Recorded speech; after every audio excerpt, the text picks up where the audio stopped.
Hola, ¿qué tal amigos? Bienvenidos a un episodio más de la Biblia bajo los lentes, en un capítulo que va a ser una especie de paréntesis, es casi una continuación temática del video anterior, eh, en que nos vamos a dedicar a estudiar un salmo, el Salmo 22, que citamos en el video pasado.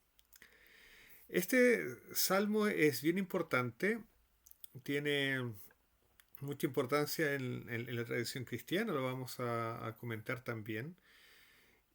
Pero también este es un texto muy difícil desde el punto de vista textual. Vamos a comentar algunas de las dificultades y me voy a apoyar en los comentarios clásicos, por ejemplo el comentario de Rashi, y también voy a utilizar, he utilizado en la preparación de este video, porque sí, yo preparo mis videos. He usado este libro, el libro de los Salmos de Beltrán Villegas, que es un libro publicado por eh, las ediciones Universidad Católica de Chile. Este es un comentario muy bueno al libro de los Salmos. Es un comentario que usa mucho los descubrimientos del estudio académico de la Biblia y tiene referencias a los idiomas originales, al idioma original, ¿no? Al hebreo, toma en cuenta variaciones de la Septuaginta, en fin, recomiendo mucho ese libro para los que se interesen en el estudio de los salmos. Y me lo regaló un amigo, muy buen amigo. Gracias, Emir. Ok, entonces vamos al texto. Vamos al texto. Vamos a comenzar. Y la primera advertencia, la primera cosa interesantísima que hay que saber de los salmos es que en general los salmos tienen título. Y eso es importante porque el título nos dice de alguna manera, nos introduce al tema, a saber de qué se trata el salmo. En este caso el título no es muy iluminador, pero les dejo el consejo. Cuando estudien un salmo, partan tratando de entender de qué va el título, de qué trata el título, porque el título nos dice cuál es el tema del salmo. En este caso, se nos dice, ¿no es cierto?, el músico principal sobre Ajelet Sahar. En realidad en hebreo es Ayelet Ashahar. Ayelet Ashahar. Eh, Salmo de David. Entonces, primero que nada, esto es un salmo de David, Mizmor le David, un salmo escrito por David, ¿no? Por lo menos atribuido a David. Y ese sobre Ayelet a Shahar, que fue transliterado al castellano como Ajelet Sahar, no, ni siquiera está bien transliterado, creo yo. Eso significa sobre la sierva de la aurora. ¿Qué es la sierva de la aurora? Bueno, la sierva de la aurora debe haber sido una melodía. Entonces, este título en realidad es una indicación que nos dice que el salmo fue compuesto por David y tiene que cantarse usando la misma melodía que la canción Ayelet Ashahar, la sierva de la mañana, la sierva de la aurora. La misma melodía. ¿Cuál es esa melodía? No la sabemos. Pero el músico principal, el director del coro, él sí debió haber sabido. Entonces esto es básicamente una canción. Estamos leyendo la letra de una canción. ¿Ok? Ahora, ¿eso es importante? Sí, eso es importante. Porque cuando uno lee la letra de una canción, uno no la lee como lee el diario. Son dos cosas distintas. Bueno, sabemos que los salmos son poesías, pero a veces lo perdemos de vista. En este caso es la letra, esta poesía es una letra de una canción. Entonces aquí vamos a encontrar lenguaje figurado, vamos a encontrar también un lenguaje que no es el lenguaje común,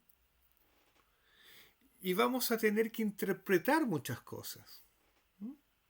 Porque uno no lee una poesía, uno no lee la letra de una canción como uno lee el diario, ni como uno lee un libro de historia.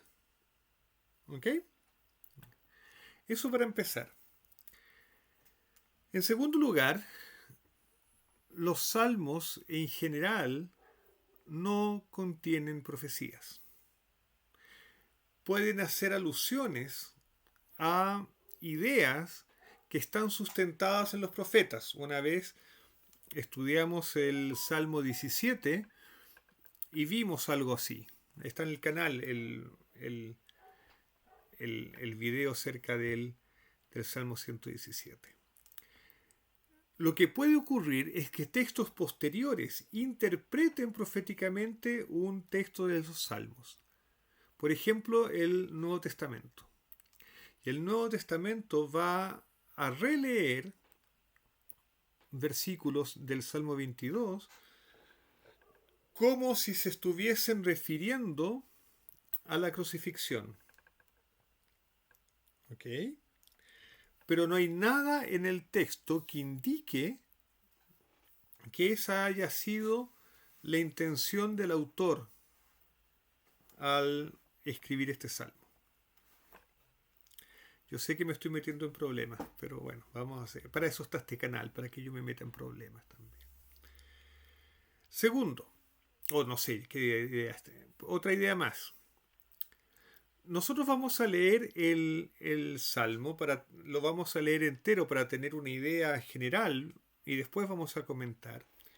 Y vamos a ver, nos vamos a dar cuenta que este es un Salmo que tiene varias partes, tiene 4 partes más o menos. En la primera parte, bueno, vamos a notar que quien escribe está sufriendo. No sabemos muy bien el motivo y uno puede pensar que es porque está siendo perseguido.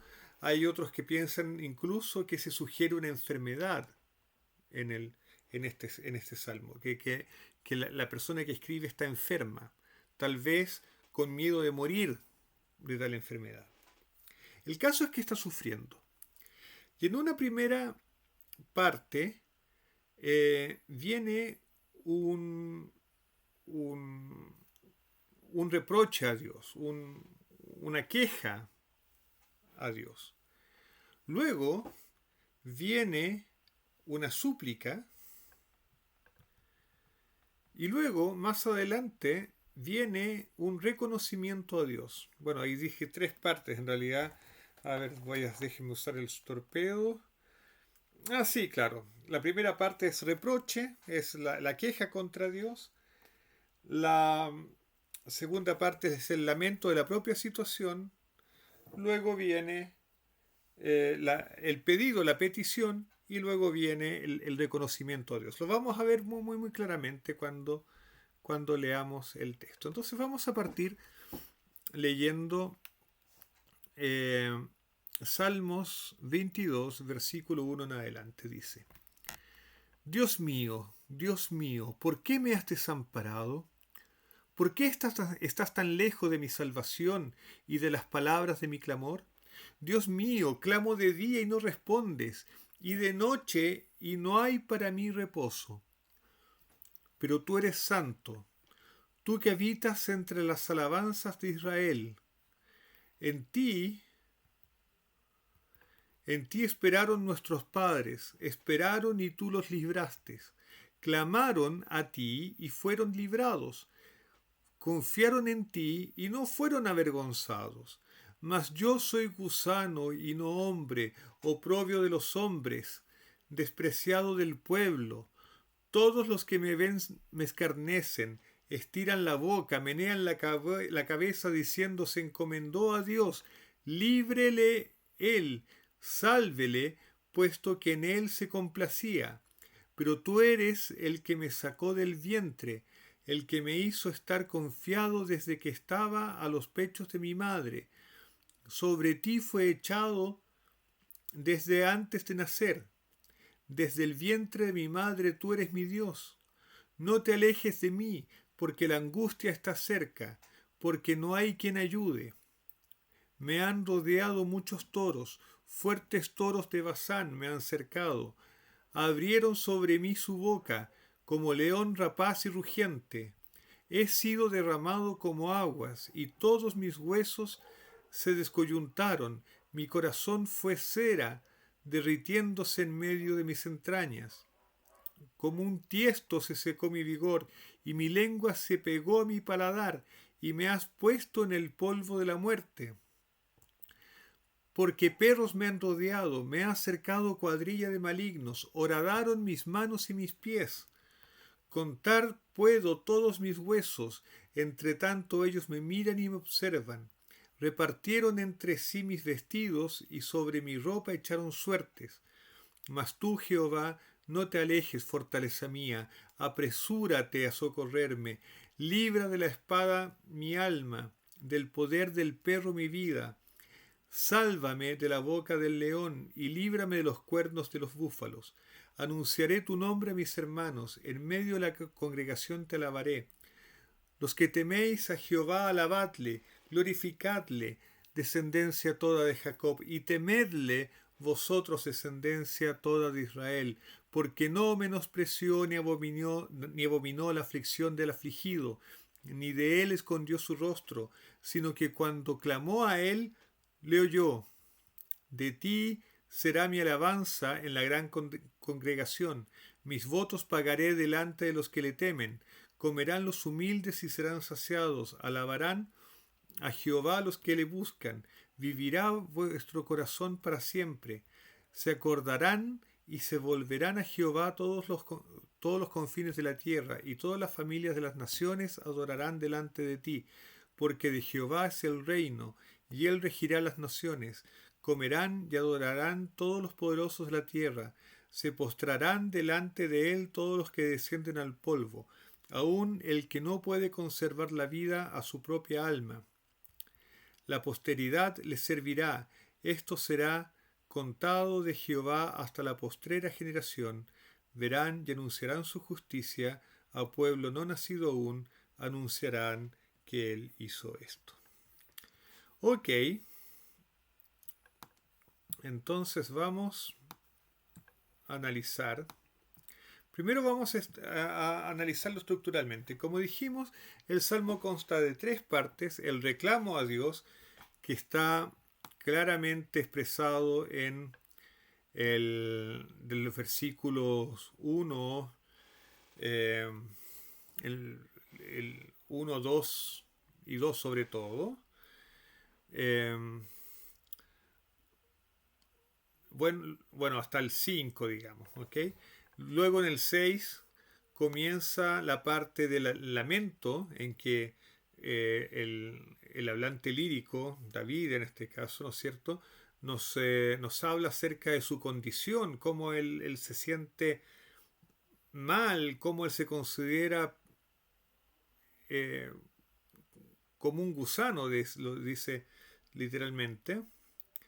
Y además todos los desprecian. Y esa sección, que es la mayor sección del Salmo, dura hasta el versículo 18. Luego, del 19 en adelante se expresa la petición, ¿no es cierto? El versículo 20 le dice: libra de la espada mi alma, del poder del perro mi vida, sálvame la boca del león. Y luego, a partir del verso 22, comienza una alabanza a Dios, porque el escritor tiene seguridad de que Dios lo va a salvar. Y le dice a Dios: mira, yo te voy a alabar, yo te voy a anunciar, voy a anunciar este milagro y todo el mundo lo va a saber y todo el mundo te va a adorar. Y él coloca todo el foco de atención en Dios, no en sí mismo, sino en Dios. Y esto contrasta con el reclamo de los primeros versículos. Esa es la estructura del Salmo. Desde el punto de vista ahora homilético, de la aplicación personal, ¿cómo se aplica este salmo? O sea, ¿a quién le llega este salmo? Bueno, este salmo le llega, toca el corazoncito de aquel que está sufriendo. Y este salmo es extremadamente impactante porque el escritor o el hablante lírico, como quieran, o si ustedes quieren David, es un creyente. Y no es cualquier creyente, es un creyente fervoroso. Él está dedicado a Dios. Miren lo que dice el, el verso 8. Es lo que dicen las personas que ven a David sufriendo. Dicen, estiran la boca, dice el versículo 7 al final, menean la cabeza diciendo, se encomendó a Jehová, líbrele él. Sálvele, puesto que en él se complacía. Entonces, ¿qué nos dice esto del hablante lírico? El hablante lírico era un creyente comprometido con Dios. Se encomendó a Jehová, se encomendó a Dios. Que lo salve entonces. En él se complacía. En él se complacía. El protagonista del Salmo, la persona que está sufriendo, se complacía en Dios. ¿Y cómo es que esta persona que se complacía en Dios ahora sufre? Y claro, viene este contraste enorme. Alguien dedicado a Dios, alguien que es creyente profundo, alguien comprometido con Dios, aquí lo vemos sufriendo, cosa que ya es difícil de explicar. Uno esperaría que alguien dedicado a Dios recibiese solamente las bendiciones de Dios. Bueno, a veces las bendiciones vienen medio disfrazadas. Pero aquí vemos a esta persona sufriendo a pesar de ser muy, muy devota a Dios. Pero sufre hasta el punto en que no es capaz de percibir la presencia de Dios y se siente abandonado por Dios. Y en este punto es que el Salmo es importante para todas las personas, porque todos hemos pasado y seguramente vamos a pasar, Dios nos proteja de eso, por situaciones desesperantes, de situaciones desgarradoras en que nos vamos a hacer o no hemos sido capaces de ver a Dios y nos sentimos abandonados por Dios. Y eso gatilla un proceso que es completamente autodestructor, que es el proceso de la culpa. Estoy sufriendo, me siento desamparado por Dios y como soy creyente me siento culpable por sentirme desamparado por Dios. Y, y nos falta el amigo, entre comillas, que con su mejor intención te dice, pero ¿dónde está tu fe? Y eso es esas son palabras que uno debería guardarse, esas son palabras que uno no debería decir. A alguien que esté sufriendo uno no le puede decir dónde está su fe, dónde está tu fe. Tampoco uno le puede decir algo como, mira, un día te vas a reír de lo que estás pasando ahora. No, no, no, no, no, no. No. Las personas no se ríen de las desgracias. No es bueno. Entre paréntesis voy a hacer una, un aviso comercial. Espérenme 2 segundos. Gracias por esperarme, existe un libro muy bueno que voy a recomendar ahora, que se llama Cuando las cosas malas le pasan a la gente buena. No me acuerdo si lo he comentado ya en el canal, pero este libro es un libro que debe ser leído por todo creyente. Este libro trata de cómo enfrentar las situaciones terribles que les pasan a las personas, sobre todo cuando uno es religioso. ¿Qué decir? Y principalmente qué no decir. Y este libro va a enseñar que muchas veces es mejor no decir nada. El silencio acompañante puede ser mucho mejor que todos los sermones habidos y por haber. Volvamos al Salmo. Eso es lo que ocurre con el Salmo 22.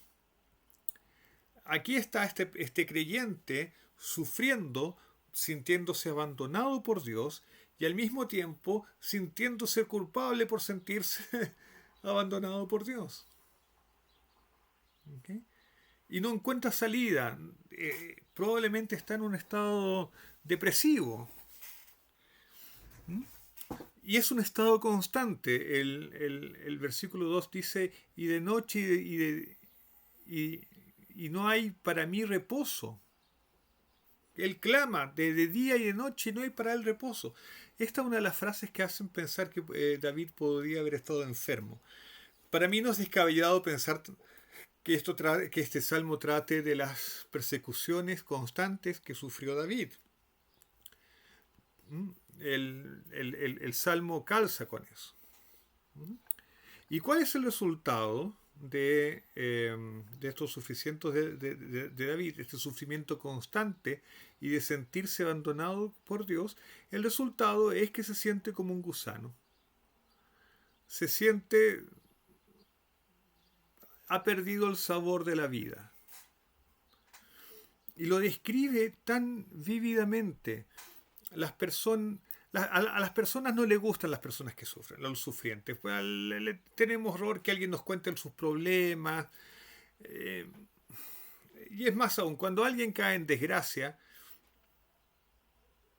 todos los demás lo sienten, lo huelen, lo perciben y desprecian a aquel que ha caído en desgracia. Y es eso lo que él dice. Él se siente oprobio de los hombres y despreciado del pueblo. Ahora, todos que me ven me escarnecen, les tiran la boca, me tiran la cabeza, diciendo, se encomendó a Jehová, libere de él, sálvele, puesto que en él se complacía. Ok. Y todos estos versículos, la tradición cristiana los ha visto aplicados a Jesús, como refiriéndose a Jesús. De hecho, el Nuevo Testamento va a colocar en boca de Jesús el versículo 1, ¿cierto? Dios mío, Dios mío, Dios mío, ¿por qué me has desamparado? Al menos 2 evangelios lo van a colocar en bocas de Jesús. Y el hecho de que sea el escarnio de los demás, también lo van a ver reflejado en la pasión de Jesús. Y hay principalmente un versículo que va a ser crucial. Es el versículo 16 en las Biblias cristianas, en las Biblias hebreas es el versículo 17. El versículo 16 que dice, porque perros me han rodeado, me han cercado cuadrilla de malignos, horadaron mis manos y mis pies. Este versículo es importante en la tradición cristiana porque se ha visto como una predicción de la crucifixión. Ahora, el hecho interesante es que si bien parece referirse a la crucifixión, no es citado en el Nuevo Testamento en relación a la crucifixión.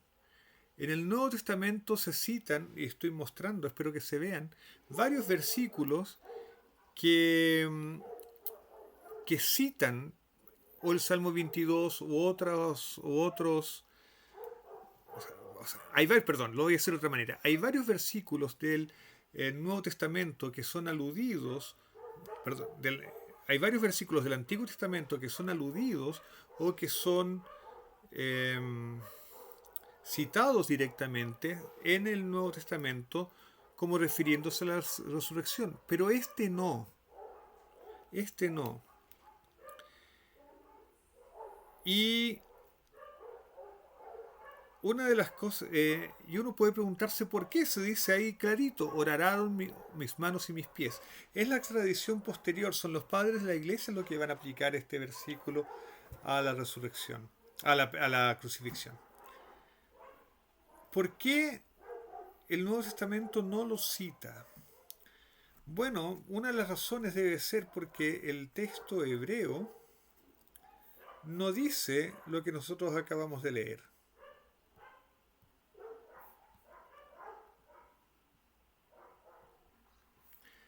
El texto hebreo dice algo distinto, dice porque me rodearon perros, una asamblea de malhechores me cercó, como león mis manos y mis pies. No dice horadaron mis manos y mis pies, dice como león mis manos y mis pies. De hecho, hay diferentes traducciones. Por ejemplo, miren cómo traduce la Biblia de Jerusalén. ¿Dónde está? Aquí está la Biblia de Jerusalén. La Biblia de Jerusalén dice: perros sin cuento me rodean, una banda de malvados me acorrala, mis manos y mis pies vacilan. Eso es muy distinto a lo que traduce la Reina Valera en el versículo 16: horadaron mis manos y mis pies. ¿Cómo es posible traducciones tan diferentes? Bueno, voy a tratar de explicar eso. Para eso tengo que mostrarles algo que preparé. Los comentarios. Aquí. Aquí. Ah. Aquí. Sucede. A ver. Ahí mejor. Ahí sí. Sucede que el texto masorético dice efectivamente como león. Sin embargo, la Septuaginta traduce como excavaron. ¿Cómo es eso? Parece que los traductores de la Septuaginta, en vez de leer esta palabra aquí, Cari, leyeron Carú. Pero fíjense que pasar de Cari a Carú es medio complicado. Primero hay que confundir la Yud con la Vav, esta letra chiquitita que al final, ahí, confundirla con esa. Bueno, eso es común porque la Vav es como una Yud pero con el palito más largo. Entonces es posible confundirlo. Pero hay que eliminar esta letra Aleph que está aquí. Que aquí está y aquí no. Eso es más difícil. Es más difícil. Entonces probablemente la Septuaginta se haya equivocado en la traducción. Hay algunos manuscritos hebreos, unos pocos, que tienen la palabra Kaaru, que es la que está puesta ahí, Kaaru, que se parece a lo que debió haber leído el traductor de la Septuaginta. El problema es que tiene esa Aleph, y la palabra con esta Aleph, Kaaru, con esa Aleph, no significa nada. Entonces, desde el punto de vista del texto, está muy difícil saber qué escribió David originalmente, porque la lectura como león, mis manos y mis pies, no parece tener mucho sentido. Parece que falta un verbo. Sin embargo, la lectura de la Septuaginta parece no estar bien justificada desde el punto de vista del hebreo subyacente. Existe una hipótesis que se apoya no en el hebreo sino en el acadio. En el acadio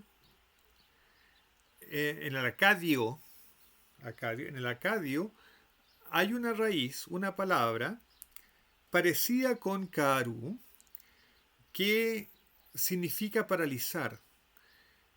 Y el texto diría entonces que, que a David se le paralizaron los pies y las manos. Y eso tendría más sentido. Eso explica la traducción de la Biblia de Jerusalén. Mis manos y mis pies vacilan, ya no responden. No responden. ¿Ok? Entonces, desde el punto de vista textual es muy difícil. Eh, Uno diría, pero ¿por qué no miramos los textos de Qumran, los manuscritos del Mar Muerto? Efectivamente, la gente lo ha hecho. Solamente tenemos un problema, que hay, hasta donde yo sé, un manuscrito del Mar Muerto que testifica que contiene el Salmo 22. Y justamente en el versículo 16 es difícil leerlo. Así es que no sabemos cuál es la lectura de Qumran. Ahora bien, Rashi relaciona la expresión como león con Isaías 38:13. Isaías 38:13 dice, es el rey Ezequías que está hablando, y él dice: contaba yo hasta la mañana, como un león molió todos mis huesos, de la mañana a la noche me acabarás. Aquí también aparece esta expresión como un león y está asociado a moler todos los huesos. Y recordemos, el Salmo 22 es poesía. Así es que es posible, no sé si es probable, pero es posible que la expresión como un león, mis manos y mis pies, tenga obviado, omitido el verbo moler. Entonces la idea sería que estos enemigos que rodearon a David, como un león, molieron las manos y los pies. ¿Ok? Por otro lado, ok. Otro dato es que la Septuaginta en realidad lo que traduce no es horadar, no es perforar, sino que es excavar.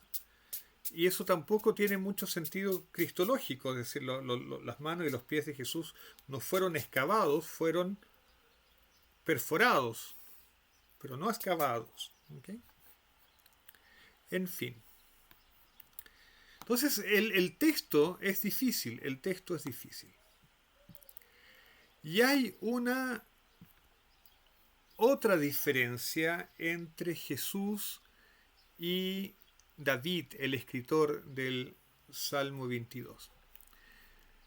Para percibir esa diferencia, voy a hacer una búsqueda aquí. Voy a buscar la frase atraeré a mí en la Biblia.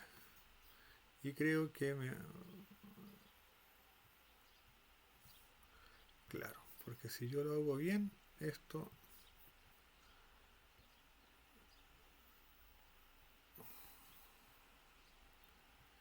Aquí, en esta Biblia. En Juan, capítulo 12, versículo 32, Jesús dice lo siguiente: y si yo fuere levantado de la tierra, a todos atraeré a mí mismo. Para Jesús, la crucifixión es un fenómeno que atrae la atención sobre él, mientras que para David, el sufrimiento que él describe en el Salmo 22 y la salvación que recibe, o sea, el libramiento que recibe sacándolo de ese sufrimiento, lo que hace es llamar la atención acerca de Dios, no acerca de él. Y esa es una tremenda diferencia entre la perspectiva del Nuevo Testamento y la perspectiva del Salmo 22. Entonces, para concluir, porque este video ya está demasiado largo, ¿qué podemos decir? Podemos decir que el Salmo 22 es un salmo que describe los sufrimientos de David. Y por extensión lo podemos aplicar y podemos encontrar consuelo a nuestras propias experiencias de sufrimiento. Incluso en esas experiencias de sufrimiento en que nosotros nos sentimos abandonados por Dios e incluso nos sentimos culpables por sentirnos abandonados por Dios. Este salmo nos enseña a pasar por esos sufrimientos confiando en el libramiento final de Dios, incluso cuando nosotros no vemos y no sentimos nos sentimos a Dios y al contrario, nos sentimos abandonados por Dios, podemos seguir creyendo que Dios finalmente nos va a librar. Es decir,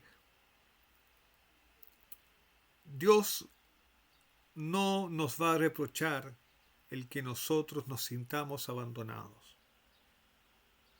Lo va a entender. El propio David era según el corazón de Dios, pasó por eso, lo va a entender. Y podemos identificarnos por eso, y este salmo puede servirnos de consuelo. Este salmo fue releído y fue aplicado a las situaciones vividas por Jesús. Y está bien hacer eso. Este salmo describe la situación de cualquier sufriente extremo. En particular, se puede aplicar a la situación de Jesús. Ahora, el versículo 16 en particular es un versículo difícil textualmente. De hecho, no es citado en el Nuevo Testamento como una prueba profética de la crucifixión, y ciertamente no es la intención original del texto. Entonces, para dejar un mensaje de consuelo al final, confiemos en Dios incluso cuando no nos sintamos cerca de Él. El libramiento final sucederá. El libramiento final vendrá. Y veremos la mano de Dios actuando, ya sea en nuestras vidas o en el final de los tiempos, pero veremos la mano de Dios actuando. Y quedémonos con esa esperanza, con esa esperanza lindísima de que Dios nos acompaña incluso cuando nosotros no lo vemos, no lo sentimos y pensamos que nos abandonó.